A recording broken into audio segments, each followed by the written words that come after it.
78వ స్వాతంత్ర దినోత్సవం సందర్భంగా విజయవాడలోని ఇందిరాగాంధీ స్టేడియంలో జాతీయ జెండాను ఏపీ సీఎం చంద్రబాబు ఆవిష్కరించారు. 2024 ఎన్నికల్లో గెలుపు తర్వాత తొలిసారిగా చంద్రబాబు జెండాను ఆవిష్కరించారు. సాయుధ బలగాల గౌరవ వందనం స్వీకరించారు. గత 5 ఏళ్లలో దెబ్బతిన్న ఆంధ్రప్రదేశ్ బ్రాండ్ను తిరిగి పొందేందుకు చర్యలు తీసుకుంటున్నామని చంద్రబాబు రాష్ట్ర ప్రజలను ఉద్దేశించి మాట్లాడుతూ తెలిపారు. గత 5 ఏళ్లుగా ప్రజలు కోల్పోయిన స్వేచ్ఛను అందించేందుకు కట్టుబడి ఉంటామన్న ఆయన ప్రజలకు ఉపయోగపడే విధానాలు రూపొందిస్తున్నట్లు చెప్పారు. సంక్షేమం, అభివృద్ధి రెండు కళ్లుగా పాలనకు శ్రీకారం చుట్టామన్నారు. ఇక 100 రోజుల ప్రణాళిక టార్గెట్ గా అన్ని శాఖల్లో సమీక్షలు చేస్తున్నామని, గత ప్రభుత్వం నిర్వీర్యం చేసిన శాఖలన్నీ పునరుద్ధరిస్తున్నామని స్పష్టం చేశారు చంద్రబాబు.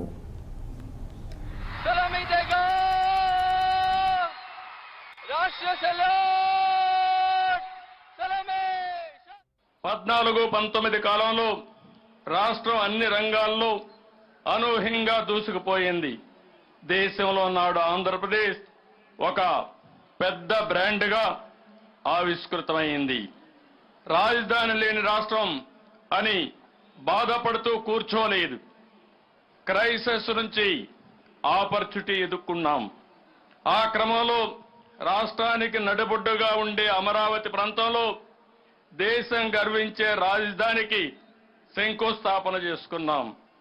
ప్రజల సహకారంతో 34,000 ఎకరాల భూసేకరణ చేసి ప్రపంచం చర్చించుకునే డిజైన్లతో సంపద సృష్టించే రాజధాని నిర్మాణాన్ని మొదలుపెట్టాం.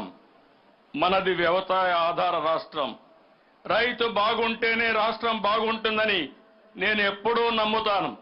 అందుకే సాగునీటి రంగానికి అత్యంత ప్రాధాన్యత ఇచ్చి నాడు 5 ఏళ్లలో 68,000 కోట్ల రూపాయలు ఇరిగేషన్పై ఖర్చు చేశాం.